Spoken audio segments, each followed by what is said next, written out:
The frost bit hard that morning in Cedarbrook. When I cracked the kitchen window open, the air nipped at my cheeks like it had been waiting to remind me. Winter doesn't care if it's Christmas. I didn't linger. The scent of cinnamon rolls already curled into the hallway. Warm, sweet, steady. I moved quietly, the house still breathing in the hush before guests arrived. My hands trembled just a little as I pulled the tray from the oven. But it wasn't from age or weakness. It was from something deeper. Anticipation, maybe. Or knowing. I took my time setting the table, 2 mugs, the good napkins, the rolls stacked just right. Everything in its place. The silence was comforting, almost holy. Then came the sound. Tires crunching over ice. I looked toward the driveway, heart pulling tighter against my ribs. When I opened the door, there he was. Jackson stood in a navy coat, dusted with snow. His smile stretched across his face, but it didn't quite meet his eyes. "Merry Christmas, Mama." "Merry Christmas," I replied, stepping back to let him in. The warmth of the house wrapped around him, but he paused, brushing snow from his sleeves like he needed a moment to adjust, not to the temperature, but to the space. His eyes darted around the room, searching corners for something unspoken. He'd been doing that a lot lately. He took a seat at the table, rubbing his hands together like he wasn't sure what to do with them. I placed the cinnamon rolls down gently between us. He didn't reach for one. Instead, he stared at everything except me. The clock, the mug, the ceiling. I poured coffee slowly.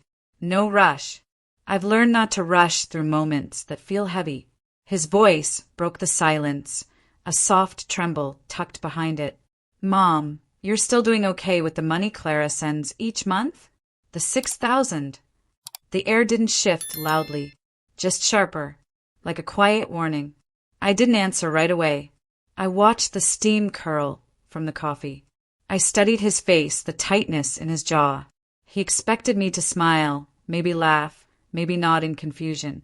That would have made things easier for him. But truth doesn't soften itself for comfort. I looked at him and said gently, "Son, the community kitchen's been feeding me."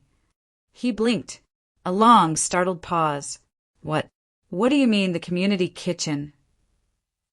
Before I could explain, the front door creaked open, without a knock. Clara stepped in, high heels clicking on the hardwood, her coat soft and pale, like something out of a catalog. Perfect makeup, practiced smile. "She means she's been stressed," Clara said with that voice, the one that glides through rooms like butter on polished silver. "You know how the holidays can be." She set her purse down without being asked and moved closer, her scent like roses and peppermint, her tone gentle as spun sugar. But her eyes didn't find mine. They found Jackson. Always Jackson. "I'm not stressed," I replied. My voice didn't raise. It didn't need to.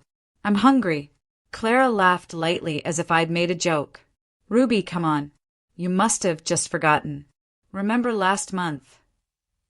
"You weren't here last month," I said. Her lips parted for just a breath, not enough for most to notice, but I did. She recovered quickly. "I meant when we last spoke. I was sure we talked. Weren't we on the phone?" I nodded slowly. I understood now. Every missed visit, every excuse, every changing story, they were adding up. "Mama!" Jackson leaned forward, voice coated in concern. "Maybe this is just a miscommunication." "There usually is," I answered softly. "But miscommunications don't drain a bank account." Clara moved closer again, her voice still sugar smooth. "We're helping you, Ruby. That's what matters, right?" "Helping," I echoed. "With what exactly?" She faltered, just slightly. Her hands fidgeted near the edge of her scarf, and for the first time her calm wavered. It was barely there, but I noticed the tremble. Not from cold. From fear. A slow, measured pause. I looked her in the eyes. "I'm glad you're here," I said with a smile, not for her benefit, but for you, the ones listening now. "Please like and subscribe to my video. I want you to stay with me through this. Because this story, it's not over." I turned back to Jackson and Clara, pouring coffee into each cup. Because the church pantry stocked my fridge last week. I finished, eyes never leaving Clara. Her smile dropped like a pebble in cold water. Quiet, immediate. That must have been a mix-up, she offered, too fast. Some kind of error. No, I said clearly. It wasn't. She reached for her scarf again, her hands fluttering like birds against glass. People forget, Ruby. It's okay. I don't forget things, I write down, I replied. Jackson frowned. Write down. I nodded. I keep notes. Helps me track what's real. The silence that followed was different. Not awkward. Not tense. It was informative. It told me everything I needed to know. But that was only the first crack in the surface. The cinnamon rolls were still warm. But something colder was sitting right between us. And it had nothing to do with the snow outside. You won't believe what Clara says next. I will uncover the silence she's been hiding behind. Jackson leaned forward again, concern stitched across his brow like a wrinkle that wouldn't smooth. He looked at Clara, then at me, then back again. Mom, if there's something wrong with the deposits. There is, I replied. They never arrived. Clara stepped closer to him, her body shifting slightly to stand half in front of him, like I was the one she needed to shield him from. I noticed it. I wasn't surprised by it. Her hand slid over his wrist, gentle, calculated. Let's not do this now, she whispered. It's Christmas. I sipped my coffee. I'm not doing anything. I'm just listening. Clara smiled again, polished, practiced, but her jaw was too tight behind it. That tension said more than any words could. Her gaze drifted toward the window, like she wanted to escape this room without moving. They decorate every year, I murmured, glancing through the curtain. The neighbors' Christmas lights blinked softly, casting colors across the snow. Jackson nodded absently. It feels warm. Warm, I repeated. Interesting word. Clara shifted again. Ruby, we can talk about this later. I just don't want you overwhelmed. I placed my cup down carefully, lining it up with the edge of the coaster. I'm not overwhelmed. I'm underpaid. That landed. Clara sucked in a sharp breath through her nose, pretending to adjust her scarf again, but her hands were shaking. She tried to hide it. Too late. Jackson ran a hand through his hair. Mom, come on. I'm fine, I said, but I'm paying attention now. Clara didn't like that. I could see it in the way her eyes darted to the counter where my notebook usually sat. I hadn't brought it out today. I didn't need to. I just think, she began. Clara, I interrupted gently. Let me ask something simple. Her voice caught in her throat. Jackson leaned back, slightly. I folded my hands, my voice still calm. Have $6,000 been deposited into my account every month? Yes, Clara said immediately. Of course, Jackson added. You know that. I nodded slowly. Interesting. Clara blinked, clearly rattled. Why do you keep saying that? Because it's the only word that fits what I'm learning. Jackson stood suddenly, pushing his chair back with a scrape. Mom, I think you're upset. No, I said, I'm aware. Clara tried to regain her footing. She tucked her hair behind her ear, a soft, nervous gesture, the kind that's not supposed to mean anything, but always does. We shouldn't do this on Christmas, she whispered. I smiled gently. I'm not doing anything. I'm just listening. The window behind me reflected the Christmas lights from across the street. Bright, distracting, decorative. Clara looked toward them, as if maybe they'd offer her an escape. They decorate so early, I said softly. Clara turned to Jackson. Let's come back later. You should, I replied before either of them could find another excuse to stay. After all, this is a quiet house. I like it that way. They walked toward the door. The air felt colder, not from the weather, but from what had just been stripped away. Right before Clara stepped outside, she looked back at me. Her eyes didn't plead. They calculated. She was measuring what I knew, what I might know, and just how dangerous my clarity might become. But she miscalculated one thing. I hadn't been blind. I had just been quiet. I watched from the window as their car backed out of the driveway. The red glow of the taillights faded down the block. Once they were gone, the house sighed. Not from exhaustion, from truth settling in. I walked into the living room, sat at my table, and pulled the notebook from the drawer. I opened to a blank page, wrote one line, $6,000. No deposits. Observe everything. I didn't cry. I didn't shake. I just let the facts stand. It was the calmest moment of my Christmas. The cinnamon rolls were cold now, but the truth had only started warming. The lies had texture now, not whispers but fingerprints. Ruby opens the pantry and sees kindness where money should have been, and the notebook begins to fill. The house was quiet again, not hollow, just clear. I closed the door and stood there for a moment, letting the silence settle into the walls like it belonged there.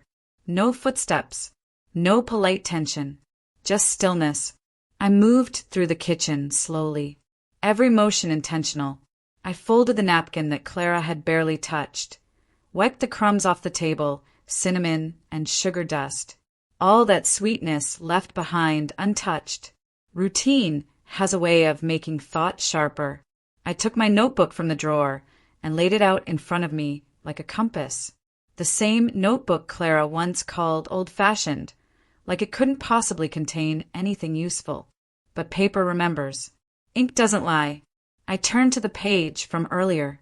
The words stared back, calm and exact. $6,000. No deposits. Observe everything.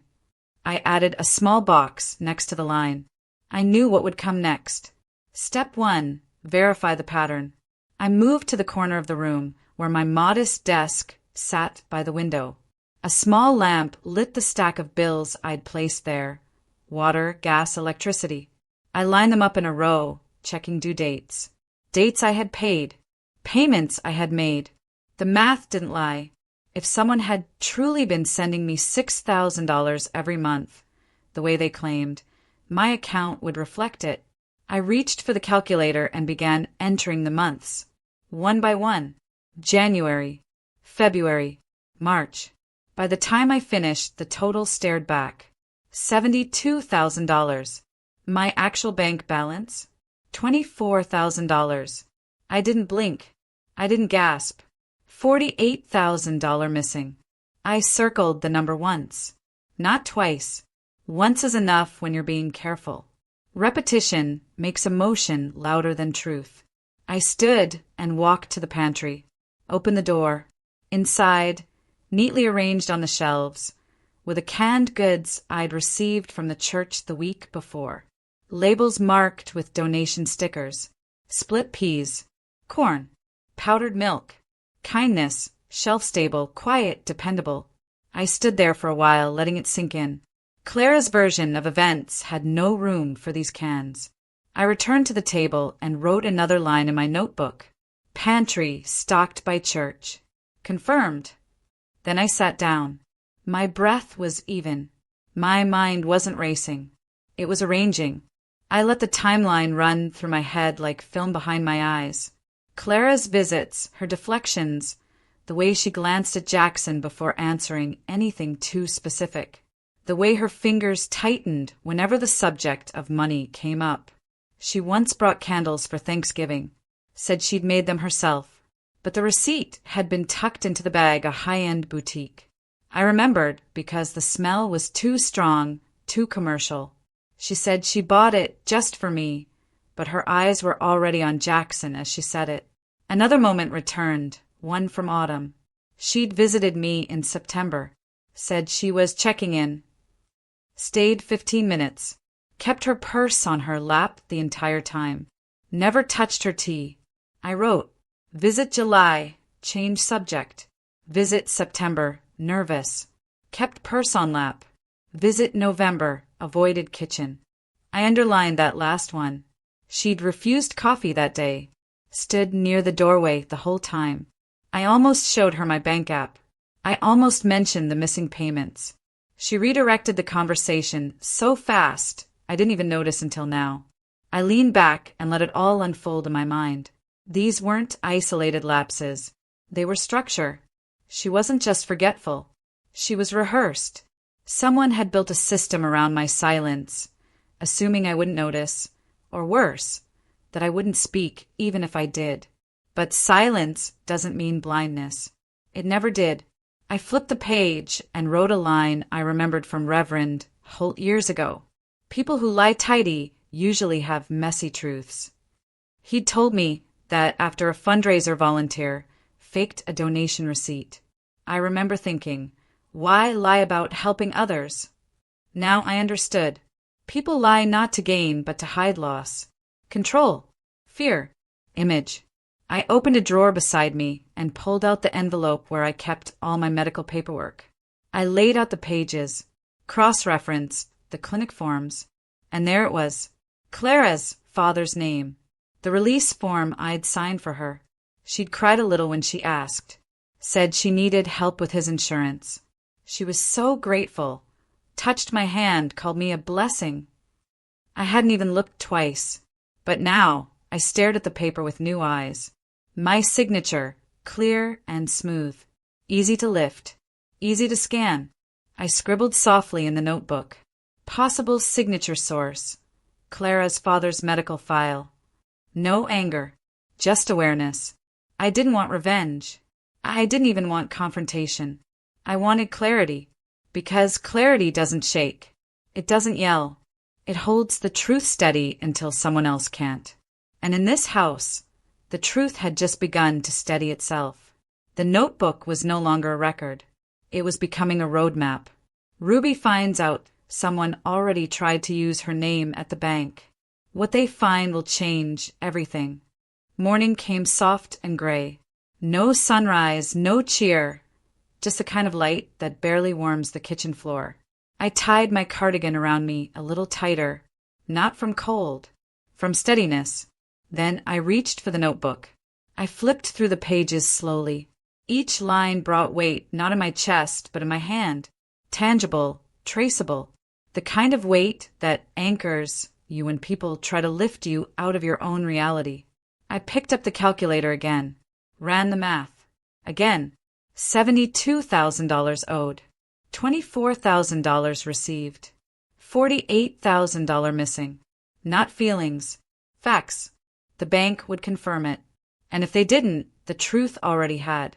I wrapped my scarf, slipped the notebook into my purse, and stepped into the cold.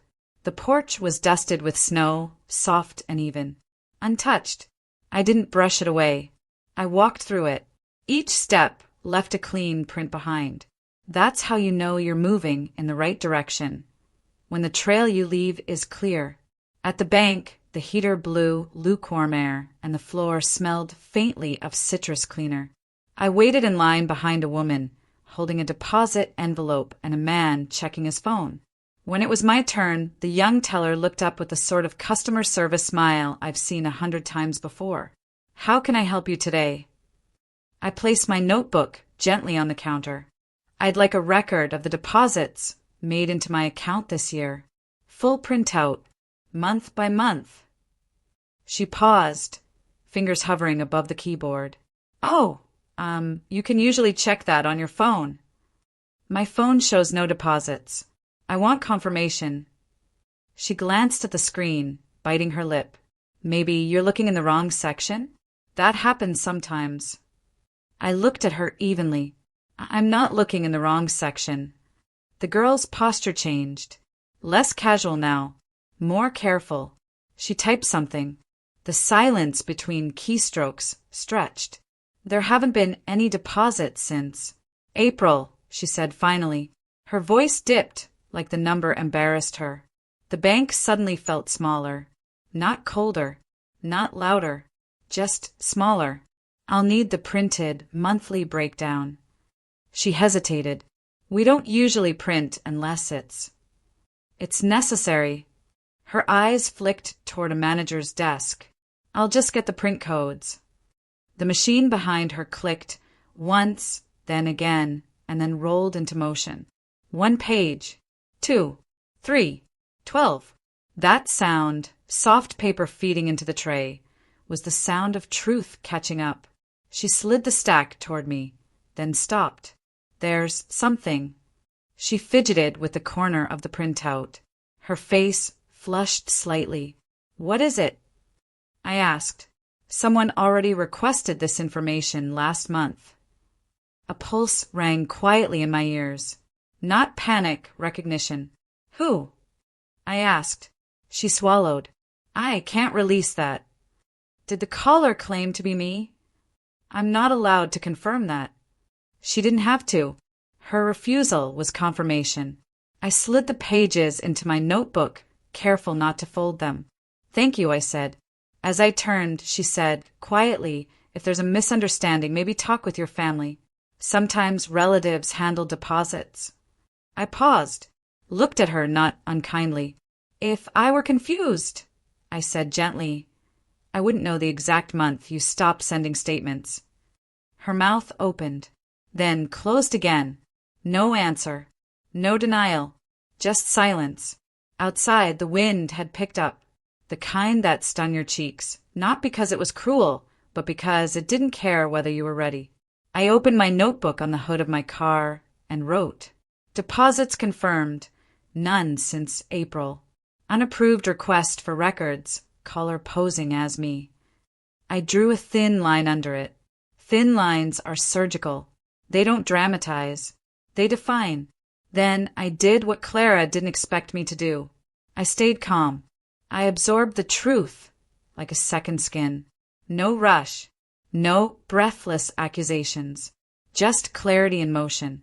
But something still itched beneath the surface. One final piece. The account number listed on the deposit history. Was it mine? I looked at the statement again. No, not exactly. The number was close, too close. 1 digit added. A reordered sequence. Familiar enough to slip past someone glancing. Wrong enough to be intentional. I circled the number. Alternate account using my name.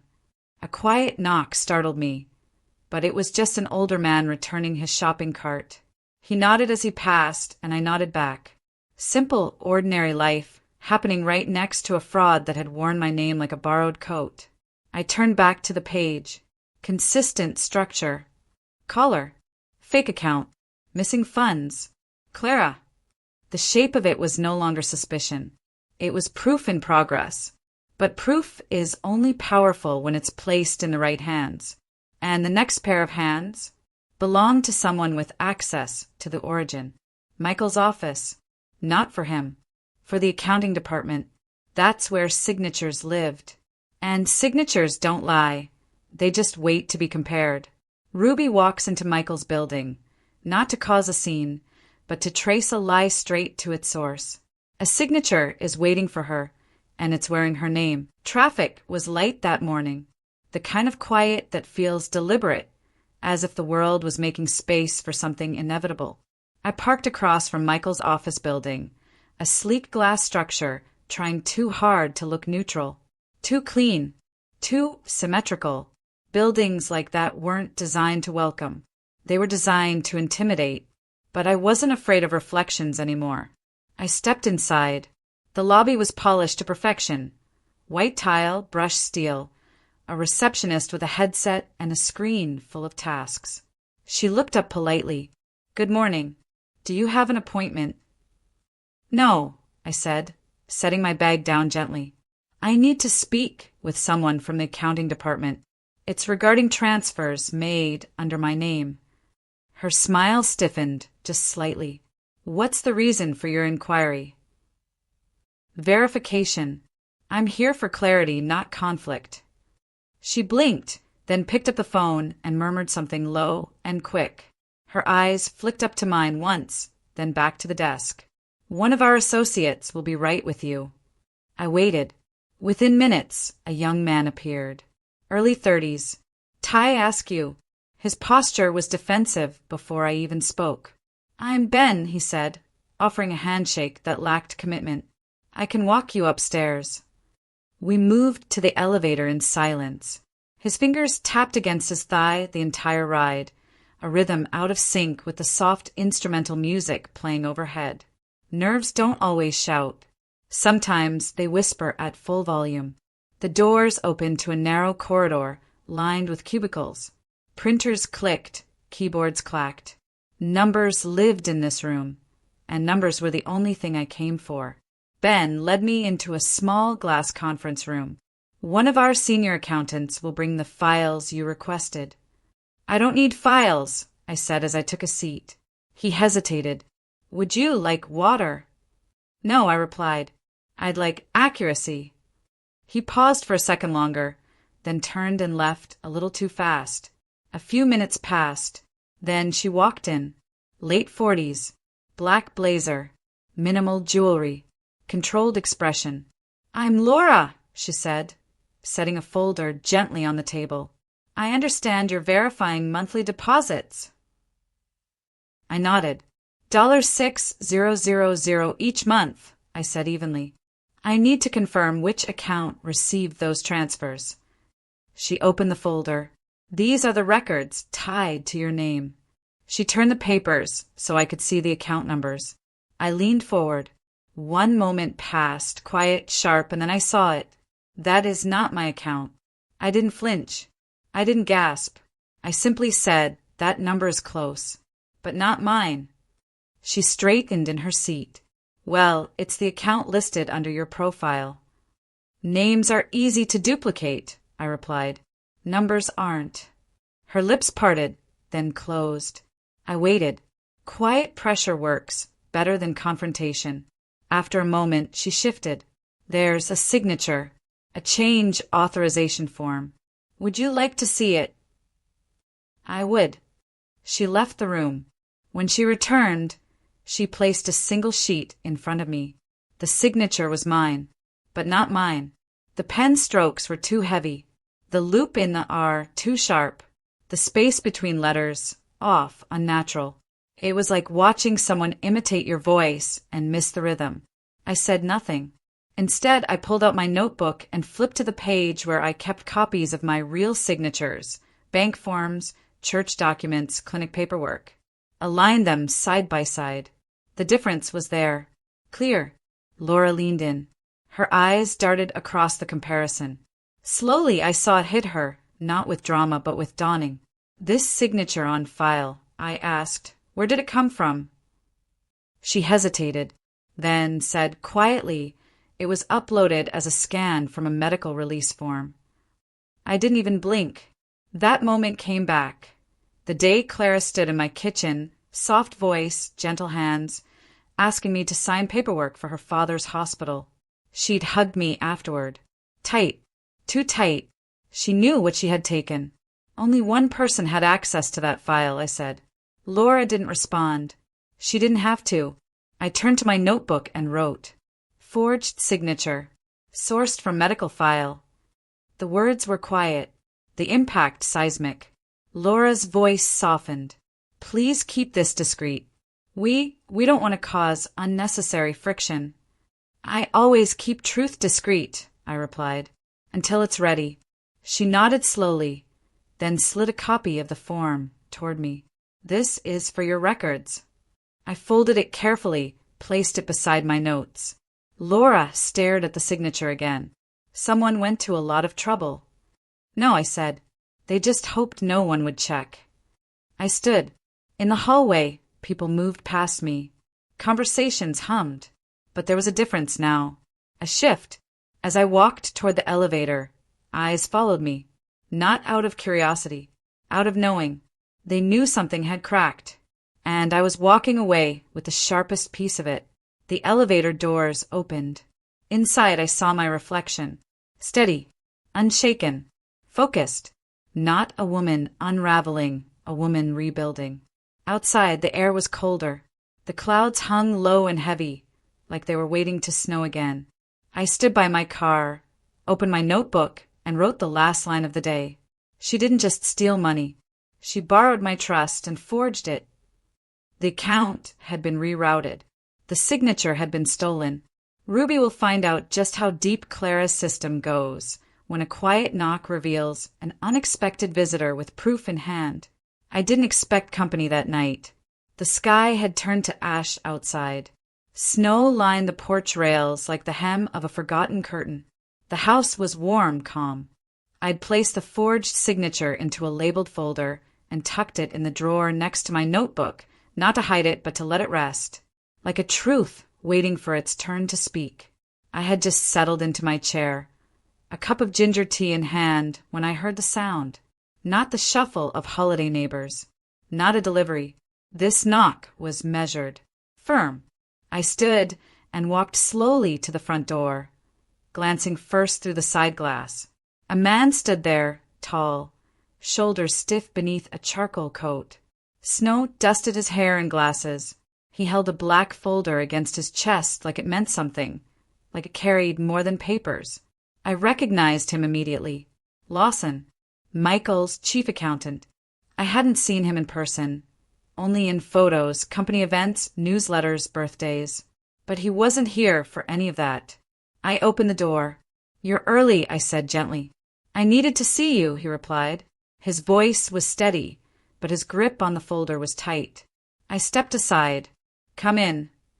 He wiped his boots on the mat with a kind of quiet respect that told me he didn't enter homes like this lightly.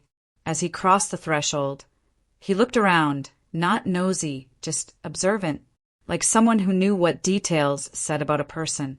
"What brings you here?" I asked. He placed the folder on the kitchen table, carefully. "I've been reviewing activity tied to Michael's personal and business accounts." He paused, then looked at me. "And I know you already know something's wrong." I didn't answer. I didn't need to. He opened the folder. Inside were color-coded printouts, dates, amounts, vendor names, and each one a confession. Range Rover maintenance, weekend trips to Aspen Lodge, designer stores, spa memberships, and a set of hospital bills with a name I'd already written down too many times. Clara's father. I flipped the pages slowly. "These aren't Michael's purchases." "No," Lawson said, "and he doesn't know about most of them." My stomach didn't twist. It didn't have to. I'd already known. But now the silence had a second voice. "You have access to all of this." "I monitor risk across all high-level accounts," he replied. "It's my job. But at some point, I started seeing patterns I couldn't explain." "Until now," I said. He nodded, slow and tired. "2 months ago, she cornered me," he added. "Said if I exposed anything, she'd report me for misconduct. Threatened to destroy my career." "You believed her?" He looked down, then up. "She's persuasive. And Michael, he trusts her too much." I tapped one of the receipts, lightly. "And yet you came anyway." His throat tightened. "Because you're the only one who's been watching her the way I have. And because you don't react emotionally. That makes you safer to talk to." "Safety doesn't come from distance," I said softly. "It comes from clarity." He glanced at my notebook. "These transactions, they match the missing deposits." "Exactly." He watched me write. His eyes followed each word like they were revelations. "Fear-based spending. Debt. Rerouted funds." "You don't judge her," he said suddenly. "Not like most would." "I assess her," I corrected. "Judgment clouds action. Understanding clarifies it." He exhaled a deep, ragged breath, like he'd been holding it since October. "I can bring more documents, but I need assurance this won't trace back to me." "You're a witness," I replied, "not a target." He softened, just a little.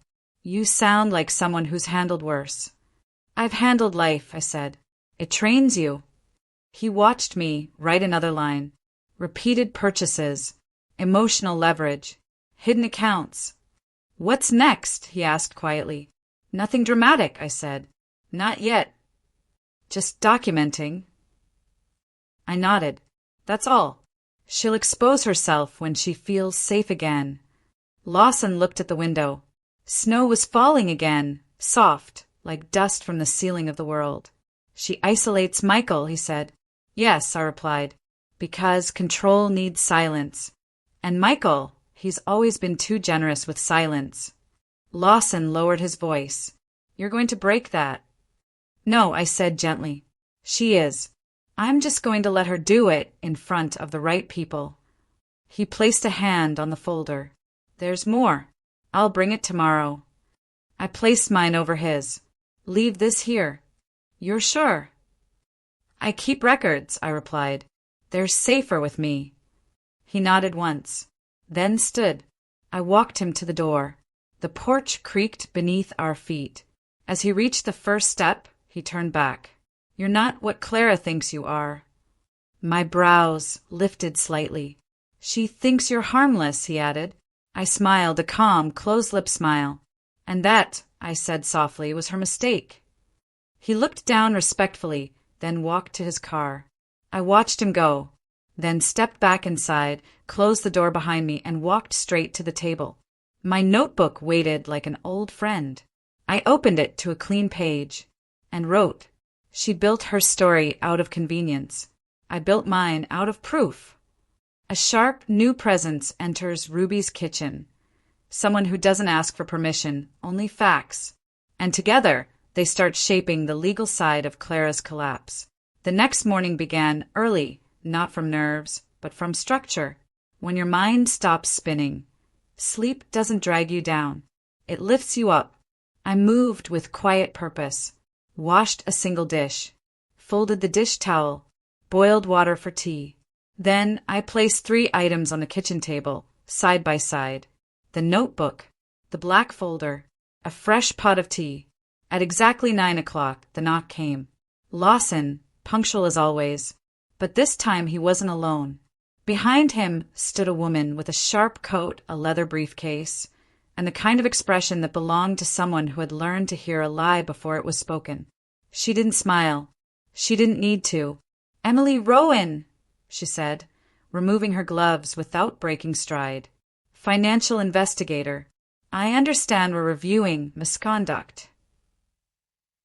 "We're reviewing a pattern," I replied.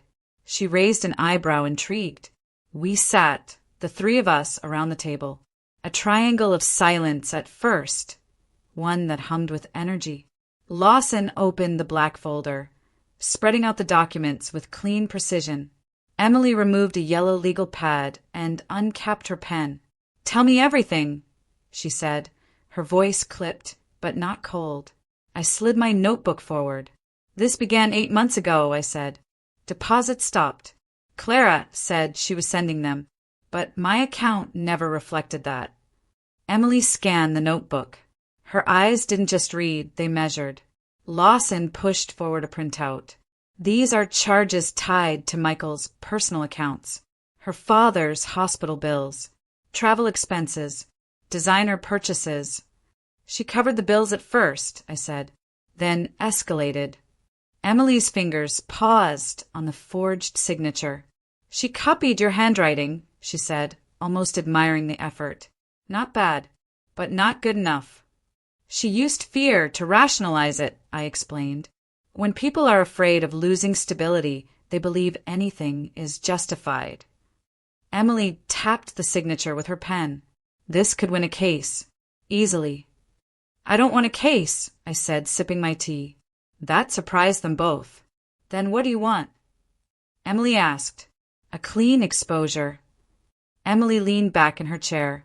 "You don't want confrontation. People defend themselves when they're confronted, but they walk right into their own contradictions when they feel safe." Lawson nodded slowly. "She relaxes around you," he said. "She assumes you're not paying attention." "That's her weakness," I said. "She thinks silence means blindness." Emily studied me. "What's the plan?" I poured tea into 3 cups. The steam curled between us. We let her think nothing's wrong. No pressure, no suspicion, just questions. She'll keep talking. She always does. Emily raised an eyebrow. "You already tested this, didn't you?" "She overheard me last week," I said, glancing at Lawson. "She came by unannounced. I let her hear part of a conversation I knew she'd misunderstand." Emily smirked, almost impressed. "You set bait." I created misdirection. Lawson let out a slow breath. This is the first time I felt like we have control. You always had it, I said. You just needed it organized. Emily pulled out a blank page. Then let's assign roles. Ruby, you observe. Lawson, you keep documents flowing. I'll quietly lay the legal groundwork. I nodded. No direct conflict. Not until the foundation is solid. Do we bring Michael in now? Lawson asked carefully. Not yet, I said, firmer this time. He's still under her influence. He needs to hear it from her, not from me. Emily agreed. That's common. In manipulative relationships, the victim defends the illusion, not the person. He defends the version of Clara she created for him, I said. He has to see the cracks in that version before he can let it go. Lawson looked down. She isolated him. She had to, I said. Control requires loneliness. If he had other voices to hear, hers wouldn't echo as loudly. Emily wrote one word at the top of her page. Event. I saw it before she asked. Charity, I said. Lawson looked up. She loves charity events. They make her feel respectable. I nodded slowly, that familiar weight of clarity settling in. Perfect, I murmured. Public. Calm. No confrontation. She'll feel powerful. That's when her lies get confident. Emily tapped her pen once. You're not just watching her, she said. You're studying the tempo of her behavior. Performance increases pressure, I replied, and pressure always reveals truth. She stared at me for a long moment. You should have been an investigator. I lived long enough, I said. You learn to read people when you stop letting them define who they are.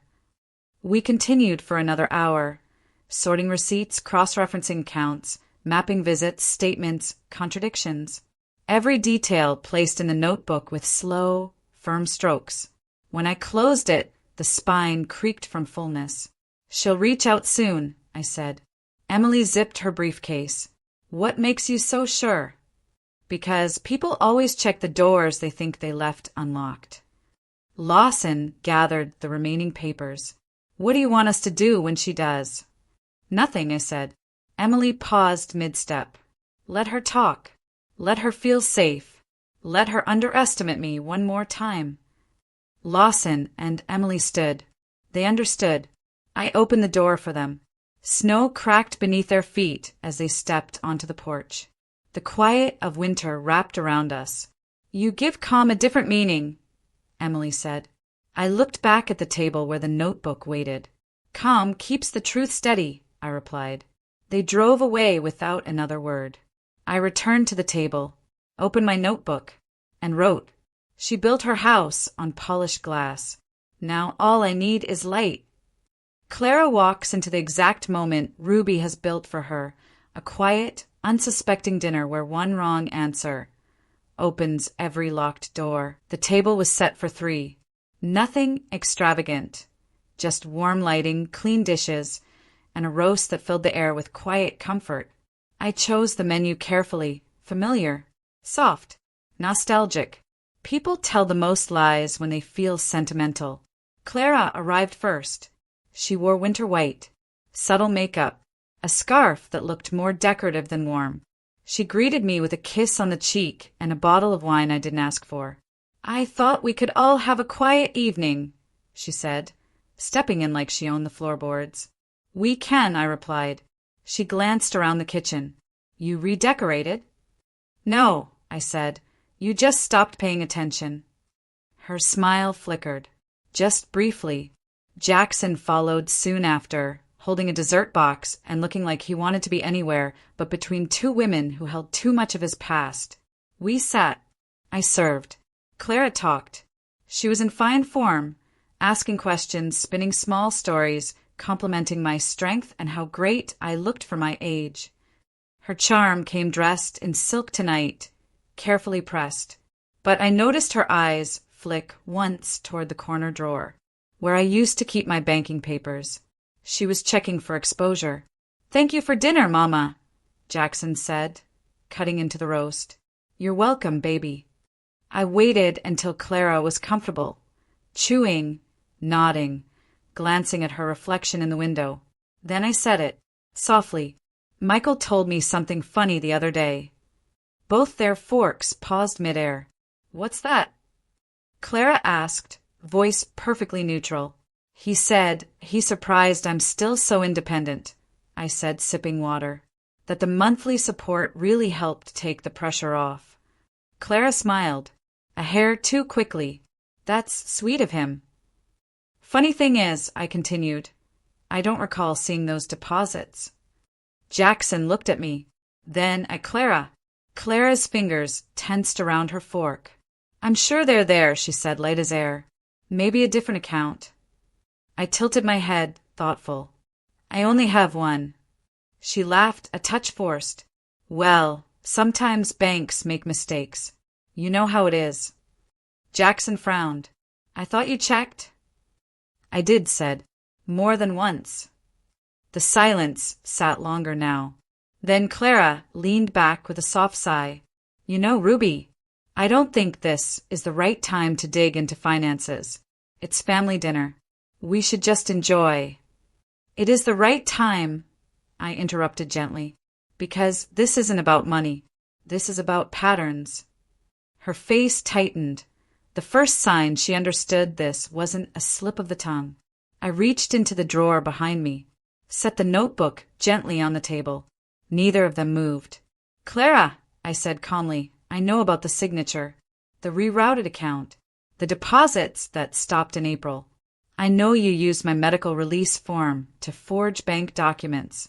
I know about the alternate account you created, off by one digit, just enough to go unnoticed.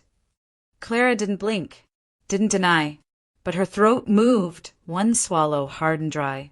Jackson sat frozen. No one's accusing you, I said gently. You already told on yourself. She shifted in her seat. I don't understand what you're saying. You don't have to understand it. You just have to hear it. I flipped the notebook open. Page after page of dates, names, printouts, receipts. I know where the money went. I know when you took it. I even know when you started pretending to forget. Her lips parted, but nothing came out. Jackson leaned forward slowly. Is this true? Jackson, she said softly, she's confused. She's been under a lot of. I'm not confused, I said. I'm prepared. I turned a page. December 12th, luxury spa payment. January 3rd, cosmetic retreat deposit. March 15th, 2 sets of plane tickets to Aspen. Jackson looked down at the table like it couldn't hold the weight anymore. But you said. She said a lot, I interrupted, and I wrote it all down. I folded my hands in my lap. She used my trust. She used your loyalty. She used Michael's distance. But what she didn't use was caution. Clara's voice dropped to a whisper. You're making this more dramatic than it needs to be. No, I said softly. I'm making it documented. The room was silent. No one moved. Even the clock on the wall felt quieter. Clara, I said gently, I'm going to give you something most people never offered you. She looked up, eyes wide but not wet. A chance, I said. A chance to tell the truth before the truth tells it for you. She shook her head, voice barely audible. You don't understand. I understand perfectly, I said. But now I want to see if you do. I stood, collected the plates, not to threaten, to end the performance. Jackson remained seated. He didn't ask what to believe, because he already knew. Clara rose slowly, clutching her purse like it was the only solid thing left. I need to go, she said. Of course. I walked her to the door. She paused before stepping out, eyes pleading for once. You don't know what it's like, she said, trying to keep everything from falling apart. I nodded once. I do, I said. The difference is, I never stole bricks from someone else's house to hold mine together. The door closed softly behind her. I turned. Jackson still sat at the table, quiet, processing. She fooled me, he whispered. She fooled us all, I said, but only for a while. He looked up, eyes glassy but not broken. What do we do now? I smiled gently. We let her decide. Clara makes a decision, one that will either protect what little integrity she has left or bury her beneath the evidence Ruby holds. The phone call comes at midnight, and it's not for forgiveness. The house was still, that kind of stillness that only comes after truth has been spoken aloud. No wind, no creaking wood. Even the old radiator hummed softer, like it respected the weight of the evening. I was reading when the phone rang. 11:58 p.m. I let it ring twice, then picked it up. I didn't have to check the caller ID. I knew who it was. Ruby. Her voice was hushed, but not fragile. She wasn't calling to apologize. She was calling to buy time. Yes, Clara. Silence stretched. I just wanted to explain. No, I said gently. You wanted to manage the damage. She inhaled slowly. You don't know everything. I know enough, I said. I know about the account, the forged signature, the calls made in my name. I know what you did with the money. I was desperate. Her voice cracked, not from sadness, but from exhaustion. The kind of fatigue that comes from keeping a story straight for too long. No, I replied. You were strategic. Another pause. Then she said it. You won't press charges. It wasn't a question. It was a dare. I haven't, I said. But you could, she added more quietly. I didn't answer. That silence, the one between her statement and my non-response, was the loudest thing I could give her. Do you want me to confess? She asked, suddenly sharp. To Michael? To Jackson? What would that fix? It won't fix anything, I said calmly, but it will stop the bleeding. She scoffed softly. You think you're the only one bleeding. No, I said, but I'm the only one who's not pretending it doesn't hurt. There it was again, that tiny fracture in her breath, a vulnerability she didn't know what to do with. Why are you so calm? She asked, not angrily, just honestly. Because I stopped reacting a long time ago, I said. Now I respond. You don't want revenge. I let that question settle. No, I said softly. I want truth, and you've been renting it too long. She didn't speak. The only sound was the faint echo of her breath and the quiet hum of a world still spinning, even when her lies had stopped holding it together. I'll call Michael, she said. No, I replied. You'll meet with him. In person. And you'll speak before I have to. Before you have to what? She asked. Show him the pages. Another silence. Heavy. Sinking. Clara had built her power on being one step ahead. Now she was following. I don't want to lose everything, she whispered. You should have thought about that before using everything that wasn't yours, I said. It wasn't cruel. It was just true. She exhaled shakily. I don't know what to say. I almost pitied her in that moment, not because she was vulnerable, because for the first time, she had nothing left to spin. You'll figure it out, I said, but this time, your words won't come with strings. I waited a beat, then added one final sentence. And Clara, if you lie during that meeting, I'll be there too, with the notebook. The line was quiet for a long time. Then she said, softly, Tuesday, 10 a.m. She hung up. I placed the phone gently back in its cradle and returned to my notebook. The tea beside it had gone cold, but the ink was still wet. I wrote. She called to prevent collapse. But the truth isn't a roof, it's a mirror. Then I underlined it once. Firm. Exact. The meeting with Michael begins. Clara speaks, but Ruby's presence changes everything. Because when the pages open, Michael finally sees what silence has cost him. Tuesday arrived with gray skies and no wind. Stillness like the world itself was holding its breath. I arrived early. The meeting was set in Michael's private conference room, a glass-walled space inside his office building, filled with polished wood and soft lighting that tried to pretend this wasn't about to be personal. Clara was already there. She wore navy, not too bold, not too modest. professional, a look that tried to say, I'm reasonable. She glanced up as I walked in, eyes unreadable. She said nothing. She didn't have to. Michael arrived a few minutes later, calm and unaware, still carrying the slight exhaustion of someone who trusted too many people to handle too many things. He kissed Clara on the cheek, nodded politely to me, and sat down at the head of the table. Thank you both for coming, he said, trying to sound in control. Clara said there were some concerns. She smiled, soft practiced. Just misunderstandings. I thought it would be best to clear the air face to face. Michael leaned forward. About the deposits? Yes, she said. But before she could begin her usual dance, I placed the notebook on the table. Closed. Waiting. Her eyes flicked to it, just for a second. Enough. Michael noticed. Ruby, what is that? My memory, I said. He looked confused. Clara, I said calmly, go ahead. She hesitated, looked at him, then at me, then folded her hands, as if trying to squeeze something steady out of her own fingers. There was a routing error, she began. Months ago, I thought the funds were reaching her, but they weren't. I didn't realize until recently. Michael frowned slightly. Which months? She blinked. April through November. 7 months, he said, voice quiet. I corrected it last week, she said quickly. I resent the funds. I have the transfer receipts. I didn't speak. Not yet. Michael turned to me.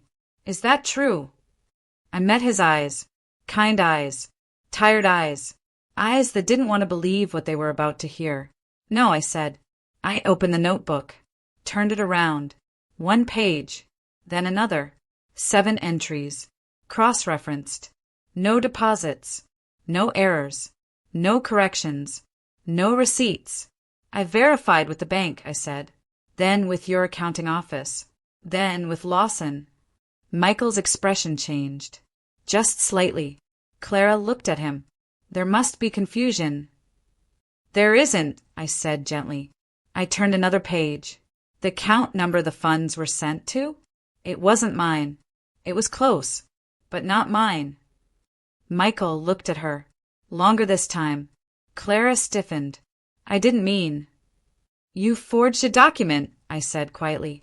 You used my signature from a medical release form. Then called the bank, pretending to be me. You rerouted the money. Michael turned pale. What? He asked. Her mouth opened, but no words came. I slid the printed signature, copy, across the table. Then beside it, a verified legal one. He stared. 1 second. 2. Then his hand slowly rose to his mouth. Oh my God, he whispered. Clara looked at him, panic rising in her throat. I had to, Michael. We were drowning in bills, and your mother. She is not the reason you lied, he said, his voice firm now. Don't you dare blame her for this. She had everything. Clara hissed, finally dropping the mask. She had money, support, the sympathy of everyone. And you still felt guilty about her more than us. I just wanted to fix it. You wanted control, I said quietly. And you used his guilt to get it. Michael stood. He didn't yell, but he didn't sit back down either. He looked at me. How long have you known? A while, I said, but knowing isn't the same as proving. He nodded slowly, then turned to Clara. Is any of this false? She looked at the floor, at the folder, at the notebook, at me, and finally at him. No, she whispered. Michael exhaled like something sacred had been punched out of his chest. He sat back down. He didn't look at her again, only at me. I'm sorry, he said, his voice breaking. I should have. You trusted her, I interrupted gently. That's not a weakness. That's a mirror. He blinked. I don't know what to do. I placed a clean piece of paper in front of him. You'll figure it out, I said. Start with truth. The fallout begins. Clara makes a last desperate offer, and Michael makes the one decision that will change everything. Because some forgiveness only works when the damage stops growing. The silence in that room wasn't peaceful. It was clinical, surgical, the kind of silence that separates one life chapter from the next. Clean, painful, and permanent. Clara sat frozen. Michael didn't look at her. Not once. He stared down at the blank paper in front of him, as if he expected it to write the next step for him. I waited, because real accountability has to come from stillness, not pressure.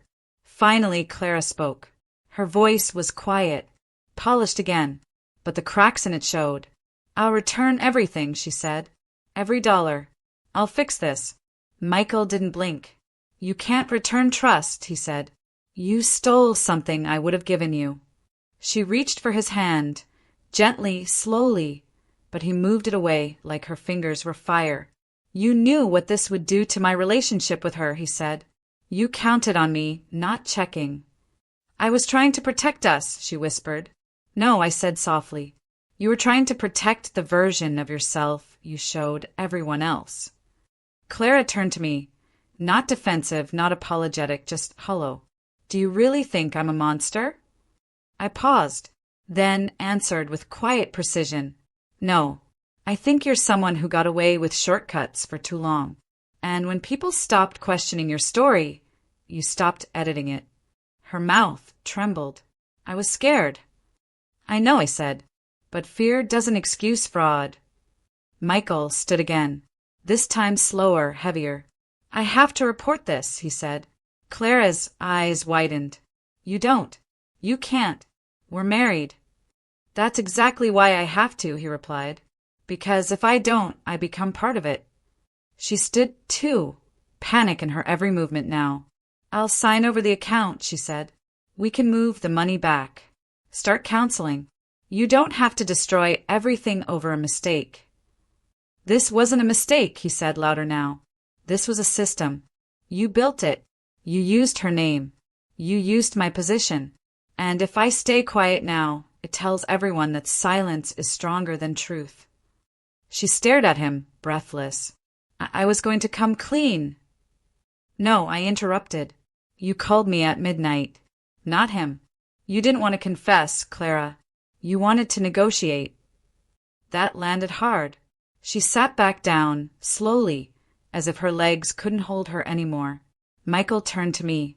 "Will you go public?" I looked him in the eye. "That's up to her. If she tries to control the story, if she starts twisting the truth, then yes." He nodded, then turned back to Clara. "You have two options," he said. "Either you give a full confession to legal and step away quietly, or I file the report myself." She looked at the table like it might disappear beneath her. "And if I do?" "You avoid being arrested in front of a donor board," he said, "and you get the smallest piece of mercy I have left." A pause. Then she asked the only honest question she'd spoken in days. "Would you forgive me?" Michael didn't answer right away, then said gently, "Forgiveness isn't a tool. You don't earn it with paperwork. You earn it by not giving anyone a reason to ask for it again." She didn't cry. She couldn't. Tears require innocence, or the belief that someone still sees you as innocent. She had lost both. I closed the notebook, slid it back into my bag. "I hope you meant it," I said quietly. "What?" "That you'll return everything." Clara nodded once, but it wasn't pride that kept her head high. It was resignation. Clara disappears from public view, but one unexpected letter arrives on Ruby's doorstep. And inside, a name appears that Ruby didn't expect to see. The days that followed were still, not peaceful, just still. Michael had moved out of their shared home. Clara had resigned from 3 charity boards for personal reasons. Her photo disappeared from newsletters, from press releases, from the polite circles that used to orbit around her smile. There was no public scandal, no headlines, just an absence. Sometimes that's worse. Jackson visited twice that week. Quietly. Said little.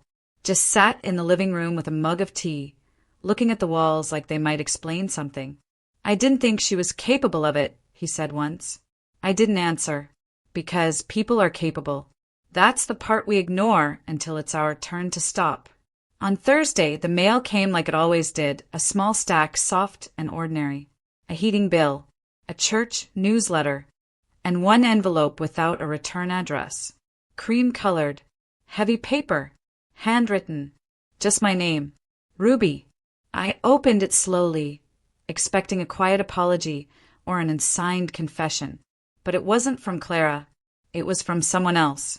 Dear Ruby, I don't know if you'll remember me. My name is Ellen Halford. I worked at the Pineview Clinic when Clara brought you in to sign your father-in-law's insurance documents.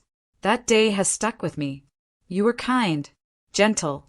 You smiled the whole time, even though Clara seemed tense. I didn't say anything then. I should have. But last week, after I heard she left the foundation, I went back through the digital archive and found something that bothered me. There was a second authorization form filed the next day, one with your signature again. But you weren't there, and I know that because I've attached a copy. I've sent another to my supervisor, and I've given a third to the board ethics committee. I don't know if this helps you, but I couldn't stay quiet anymore. Thank you for being the kind of woman who notices, the kind of woman who writes it down. Ellen. Attached was a scanned copy of a second forged form, this one authorizing emergency medical reimbursement using Ruby's name on a private caregiver stipend. A different lie, a bigger one, not just rerouting money, but creating false need to pull more. My hands didn't shake. I just reached for my notebook and wrote, caregiver stipend, signed without presence, duplicate signature, confirmed. Then I opened my drawer, placed Ellen's letter beside Clara's first forgery, and exhaled slowly. There would be more. I knew that now. This wasn't just about money anymore. It was about a pattern, deep, deliberate, and dressed in empathy. But this time, Clara hadn't just forged a name. She'd forged a role, one Ruby never agreed to carry. Ruby takes the letter to someone who's never seen Clara's manipulations, the family attorney. What he finds buried in Clara's contracts rewrites everything. I took the weekend to think, not because I didn't know what to do, but because waiting is powerful when you're holding the truth. People like Clara expect confrontation. They prepare for it. What they don't expect is documentation in motion. Facts walking through the front door with a calm face and a clock behind them. On Monday morning, I called Charles Lambert, our family attorney. He'd handled Michael's estate transitions after his father passed, the property deeds, the nonprofit filings. He'd known me long enough to never mistake quiet for weakness. When I arrived, he stood to greet me. Ruby, I'm guessing this isn't just a social call. It's about Clara, I said. He closed the door. We sat in his office, a room lined with dark wood shelves and certificates, but also with something far more useful, memory. I handed him Ellen's letter, then the duplicate signature, then the notebook. He took his time, flipping pages, leaning back, reading again. You've built a timeline stronger than anything the court would need, he said finally. I'm not in court. Yet, he said. But after this, he lifted the caregiver stipend document. You might be. I waited. He slid open a drawer and pulled out a slim black folder. After Michael's father passed, he said, Clara brought me a packet of forms. Said they were from you. Authorization for caregiver payments, tax relief clauses, even an indemnity clause protecting her from liability. She told you I signed those? She insisted, Charles said, and I believed her because I saw the signature. It matched what we had on file. What you had from before she copied it, I said quietly. He nodded, ashamed. May I see the contract? He handed it to me. I flipped to the last page. My name, my forged name, in ink that wasn't mine. Beneath it, Clara had scrawled the date 4 days after I had last seen her, a day I had been in church the whole afternoon. She positioned herself as my dependent caregiver, I said, under false pretenses. She gave herself financial protection, Charles added. Under your reputation. That was the piece I hadn't yet seen. She hadn't just stolen money. She'd built legitimacy for my name. Charles looked at me. This contract nullifies the deposits. It implies you hired her, that you were reimbursing her for care. I closed the folder. She was building a second story before the first one collapsed. He sat back, stunned by the audacity. She thought if anything came up, he said, she could point to this. Say it was all agreed upon, that it was yours to give. I didn't nod, didn't speak. I just pulled out my pen and added a line to the notebook. Legal indemnity filed. Forged. Built to rewrite ownership of support. Then I looked up. She never wanted to take care of me, I said. She wanted it to look like she already had. Charles leaned forward. What do you want to do, Ruby? I met his eyes. I want her out of my name. Legally. Permanently. I want a full audit, and I want the indemnity revoked. And if she resists... I closed the notebook and said simply, then we put the real signature on something she can't rewrite, a case number.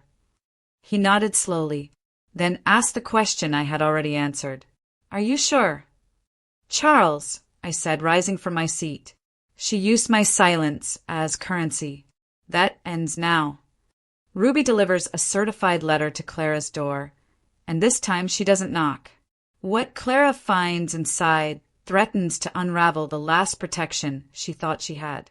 On Wednesday afternoon, a courier delivered the envelope to Clara's door. Not me, not Jackson, not Michael, just a man in a uniform holding a certified envelope with legal weight, the kind that doesn't come with a note, just instructions. Clara wasn't expecting it, but she signed for it anyway. That was her first mistake. Inside, she found 2 documents. One, a formal letter drafted by Charles Lambert's office, stating that all legal contracts filed under Ruby's name, including the forged caregiver indemnity, were now under immediate challenge for fraudulent execution. The second, a signed declaration from Ellen Halford, notarized and sealed, stating the date Clara submitted the second form, and the fact that Ruby had never returned to the clinic. No threats, no accusations, just evidence in motion. I didn't have to be there, because this wasn't about confrontation anymore. This was about removal. And Clara understood that as soon as she read the last line of the letter, due to the falsification of financial and legal documents, you're no longer authorized to use Ruby Caldwell's name, account, or associated records in any personal or professional capacity. She didn't cry, not then, because tears require an audience, and I wasn't standing on her porch. I was at home folding laundry, the window open, wind drifting in, no drama, just resolution. Jackson called later that night. I think she thought you'd come yourself. She always did prefer an audience. He didn't laugh. Not quite. Just breathed. She's scared. She should be, I said gently. But that doesn't mean I owe her comfort. He hesitated, then asked a question he hadn't dared to until now. Do you want her to go to jail? I paused, then answered with precision. I want her to be known for what she did, not who she pretended to be. And if she fights it... She won't, I said. How do you know? Because Clara only plays games she thinks she's already won. And now, I said, the board is glass, and she can see the whole field. Clara makes one final move, not in person, but through a lawyer of her own. But what she offers Ruby isn't money. It's something she thinks might buy silence. But Ruby doesn't take bribes. The letter arrived 2 days after the certified notice. This one wasn't delivered by courier. It came in a high-end envelope, thick and smooth, embossed with the name of a boutique law firm Clara had likely chosen for its reputation, not its ethics. The handwriting wasn't hers this time. It was typed, cold, clean, and signed by Martin Thorne, her newly retained counsel. I read it once, then twice, and not once did I feel a flicker of surprise. To Ms. Ruby Caldwell, Our client, Mrs. Clara Townsend, acknowledges the recent claims brought against her regarding financial misrepresentation and unauthorized use of your name in personal transactions. Without admission of wrongdoing, and in the interest of preserving familial peace and privacy, Mrs. Townsend is prepared to offer a settlement in the amount of $48,000, along with a signed non-disclosure agreement to prevent further public discussion of this matter. In addition to the monetary settlement, Mrs. Townsend is willing to include a signed statement verifying that all previous documentation filed in your name was submitted in error and without malicious intent. Acceptance of this settlement will close all legal challenges and prevent further legal or personal entanglement. We request your response within 7 business days. Respectfully, Martin Thorne, Esq Thorne, Redwell, and Chase. I folded the letter calmly. No heat rose to my face. No indignation twisted in my chest. Because I'd expected this. Clara didn't apologize, she negotiated. Not silence, exactly. Obedience. The offer wasn't a bandage. It was a bribe sewn into a velvet glove. I placed the letter on my kitchen table beside my notebook and began writing. Not for them. For me. She thinks silence is a currency I'll accept. But silence is a tool I reserve, not a favor I owe. I poured myself tea. Let the day pass quietly. Then I made the call. Charles answered on the second ring. She made the offer, I said. He sighed. Figured she would. NDA. Yes. And I'm declining. He didn't ask why. He knew. Shall I respond formally? Yes. And I'd like you to include my own statement. You already wrote it, didn't you? I did. I pulled the sheet I'd prepared the night before, because truth doesn't wait until it's convenient to be ready. To whom it may concern. I, Ruby Caldwell, formally decline any settlement offered by Mrs. Clara Townsend in exchange for silence or withdrawal of legal findings. My goal has never been retribution. It has always been record. Money will not undo manipulation, and paperwork will not rewrite the damage caused by months of intentional deceit. Clara may reclaim her money. She may salvage her reputation. But she will not purchase peace at the cost of erasure. I will retain the right to speak, and I will retain the truth, not because it's easy, but because it's mine. Ruby Caldwell. Charles read it silently. It's strong, he said. Surgical. It's not meant to wound, I said. Just to close. Are you ready for what might come next? She's not the only one with lawyers, I replied, then added, softer. And I have something she doesn't. What's that? I looked down at the notebook. A conscience that keeps better records. Clara breaks her silence, showing up uninvited on Ruby's porch. But this time, Ruby doesn't open the door. What happens on the other side? That's where the final shift begins. The knock came late on Sunday evening. Not urgent, not loud, just familiar. The kind of knock that used to belong to neighbors dropping off leftovers or children selling raffle tickets. But I didn't move. Not at first. Because I'd already seen the car. Clara's. Parked crooked at the edge of the driveway, like she hadn't made up her mind whether to come in or flee. I waited a moment, then stood and walked slowly to the door. She knocked again, softer this time. Ruby, she called. Her voice had no sharpness now, no edge, just exhaustion, fraying at the seams. I looked through the glass. She wasn't dressed like Clara. No makeup, no scarf, no curated calm. Just a woman with a coat too big for her frame and nothing in her hands. Not a gift, not a letter, not a lie. She glanced toward the porch light as if it might explain something. Then she said it. I just wanted to talk. No lawyers. No offers. Just me. I didn't open the door. Because forgiveness doesn't need a foyer. And closure doesn't live inside my house anymore. She stood there for a while. Hands in her pockets.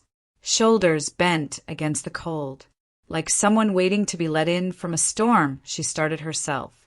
I miss us, she said through the door. But there had never been an us. There had only ever been me, trusting, and her, collecting. She stepped closer. I know you're there. I just want to explain. I spoke for the first time, calm and clear through the glass. You already explained. She froze, then turned slightly, as if she hoped I'd change my mind. I didn't. Ruby, I'm sorry. I nodded. I believe you, I said, but that doesn't mean I owe you an audience. She blinked.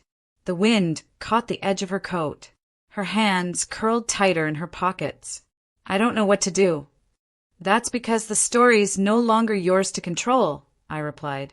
A long silence. Then I stepped back from the door, not slamming it, not locking it, just leaving it as it was. Closed. After a while, I heard her footsteps on the porch. Then the sound of the car starting. Then nothing. Not relief. Not triumph. Just peace. The kind that comes from not answering the door when guilt arrives in costume. I returned to the table, opened the notebook, and wrote. She came to be seen. Not to see. But healing isn't performance. It's privacy. And beneath that, a single line. Closure isn't her walking away. It's me not following. The story widens. Michael calls Ruby to help him sort through Clara's final estate claims. What they find in her storage box isn't just about money. It's about how long the performance went on. Michael called early. His voice had steadied since the fallout, but there was something behind it now, not panic, just wait. Ruby, I've started going through Clara's old files. There's a storage box from her foundation days. It's odd. I'd like you to see it. Of course, I said. Where are you? In my garage. She never moved it. He didn't have to say the rest. She hadn't expected anyone to open it. I arrived an hour later. The garage was cold but clean. A folding table had been set up near the workbench, and on it sat a plain gray plastic storage bin, unlabeled. Michael stood nearby, hands tucked under his arms like he wasn't sure whether to feel foolish or furious. I didn't touch anything, he said. I just saw your name. That was enough. I walked to the bin and slowly removed the lid. At the top, neatly folded brochures from Clara's early fundraising events. Photos, lists of donor names, speeches, all curated. Then deeper folders, marked with months, years, categories. She had cataloged everything she touched. But then I saw it, a tab marked RC backup forms. My initials. Michael stepped forward. What is that? I opened it. Inside were multiple copies scanned and printed of documents that bore my signature. Too many. I sifted through them slowly. Some I recognized. Church newsletters I'd approved. One birthday card I'd written to Michael, scanned for some reason. And then the rest. Forged signatures. Copies of the same handwriting, pasted onto different forms. I held one up to the light. The cut line was faint, but it was there. She'd traced my real writing onto blank documents, then copied them. She built a file, I said softly, of my handwriting, my language, my tone. Michael stared at the pages like they were evidence from a case he hadn't realized he was part of. She started this years ago. I nodded. This wasn't panic. It wasn't about one lie or one moment of weakness. I laid them all out on the table, side by side.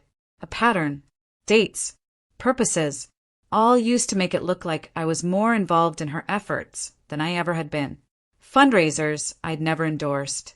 Letters of support I'd never seen. A thank you to a board member I'd never met. She used my reputation like a shadow pass, slipping through doors she never earned access to. Michael sank into a chair beside the table. I thought she just lost her way. I didn't answer, because sometimes the hardest truth isn't that someone betrayed you. It's that they never stood beside you in the first place. She planned for this, he whispered. She created the illusion of partnership, like you were always vouching for her. And if I ever questioned it, I said, she could say, but look, you signed this. He buried his face in his hands. I'm so sorry. I reached across the table and gently moved the papers aside. Don't apologize for being the only one who wanted to believe in her. He looked up, eyes red. What do we do now? We log it, photograph it, file a report, and we let the evidence speak. Even if it means this gets messy? I nodded once, especially if it does. Because the cost of covering up a lie is always higher than the cost of confronting it. We boxed the documents back up, but this time they weren't hers to hide. They were ours to hold. When I got home, I opened my notebook and wrote. The lie wasn't just recent. It was layered, built, cataloged. She didn't panic, she prepared. And below it, a quieter line. This wasn't about money. It was about proximity to credibility. The call came just after breakfast. Charles's name lit up my phone, but it wasn't his voice I heard first.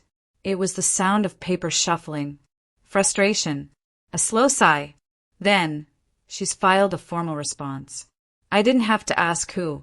Clara, Charles continued, has requested a pre-trial hearing.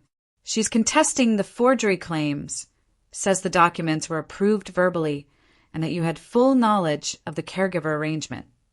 I didn't respond, because I already knew what this was. A rewrite, not of facts, but of intent. She's shifting strategy, I said calmly.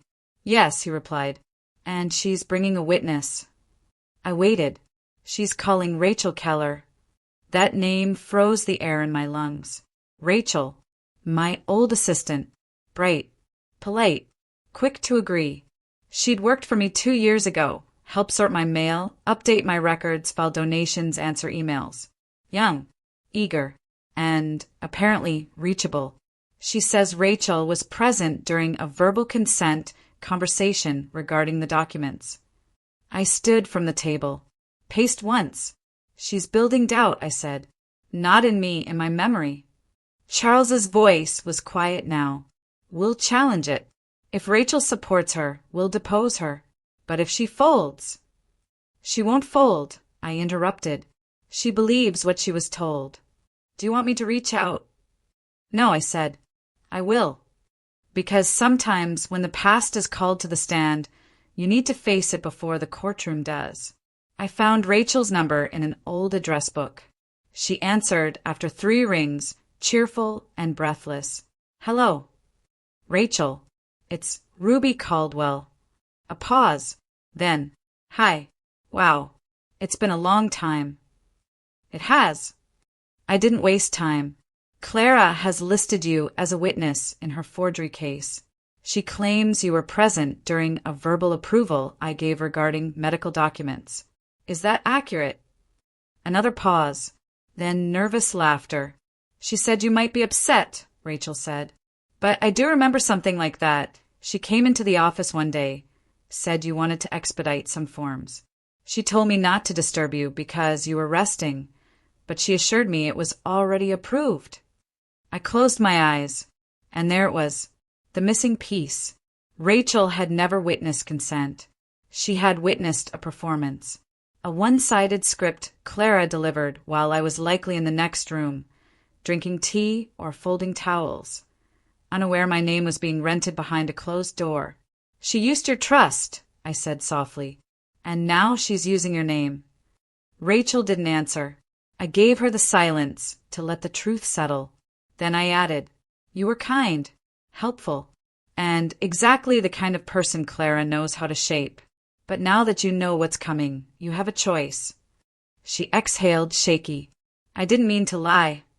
You didn't, I said. She did. And now she's hoping your memory of that feeling will sound like a fact. Another pause. Then, quietly, can I fix it? Yes, I said. Withdraw. Or testify honestly. I won't tell you what to say, but I'll remember what you chose to say. We ended the call politely, but I knew she would think about it all night. And that's all Clara had left now, people who needed time to reconsider. That evening, I sat by the window with the last of the daylight sliding down my notebook. I wrote, her defense isn't made of facts. It's made of borrowed memory. Then added, but the truth doesn't need rehearsal. It just needs to be stood beside. The pre-trial hearing begins.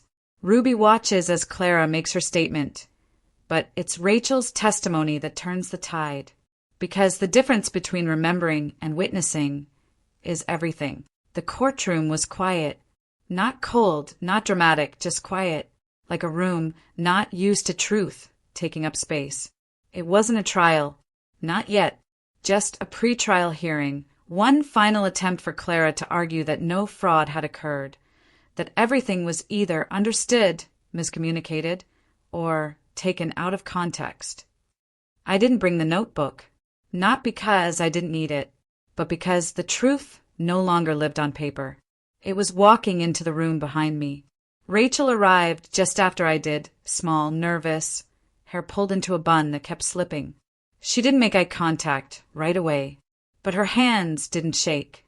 Clara entered last. She looked different now.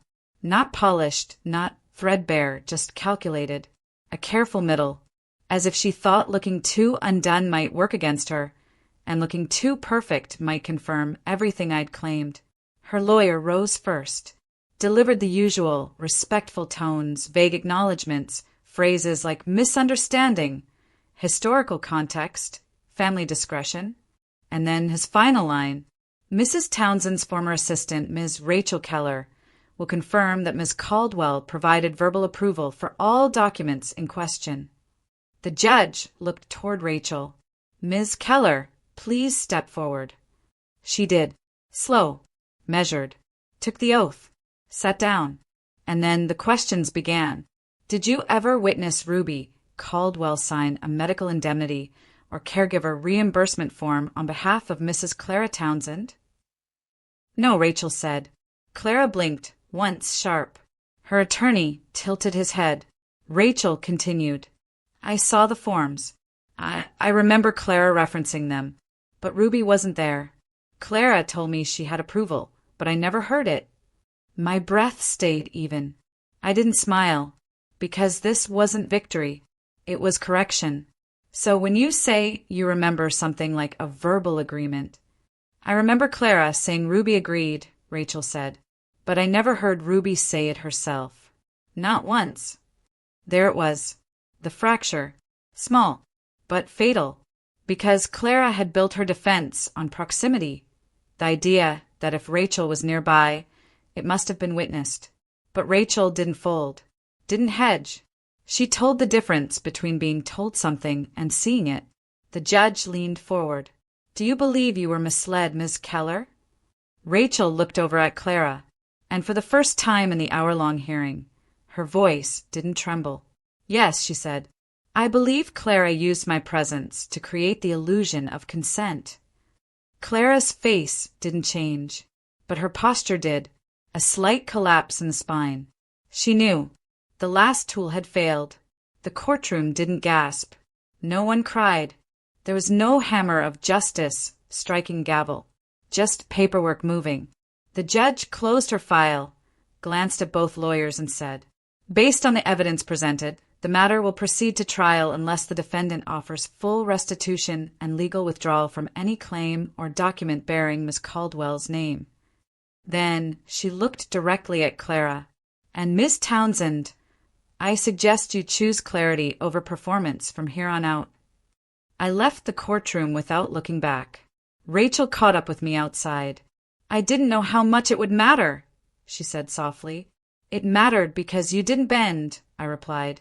She nodded once, then said the quietest thing I've ever heard in a parking lot. She used my memory, but you helped me reclaim it. I watched her walk away, lighter than when she arrived. Then I opened my bag, took out my notebook, and wrote.